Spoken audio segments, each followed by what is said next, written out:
तुम्हा सर्वांना माझा दंडवत प्रणाम। मी शुभांगी तुम्हा सर्वांचं स्वागत करते आपल्या चॅनल शुभांगी समाधानमध्ये। तर आजचा मिनी ब्लॉग आहे संस्कृती हॉटेलचा।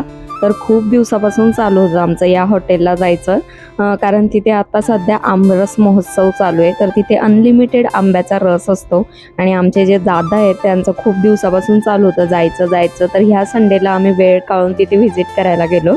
एवढं छान वातावरण होतं, पूर्ण गावासारखं होतं। तिथे सगळ्या जुन्या काळातल्या ज्या वस्तू आहेत, पारंपरिक वस्तू आहेत, त्या सगळ्या तिथे ठेवलेल्या होत्या आणि भरपूर साऱ्या गोष्टी ज्या आहेत त्या चुलीवर बनवत होत्या। त्यानंतर इकडे जेवायला बसलो, मस्त चौरंग पाठ होतं। त्यानंतर यांना टोपी वगैरे घालायला दिली होती आणि आम्हाला हे बघून खूप हसायला पण येत होतं। तसेच आम्ही कसं बसं थोडासा व्हिडिओ केला आणि इथे बघू शकता एवढं पूर्ण जेवणाचं ताट आहे। तर जेवण पण खूप छान होतं, पण म्हणायला तुम्ही किती छान जे आहे वातावरण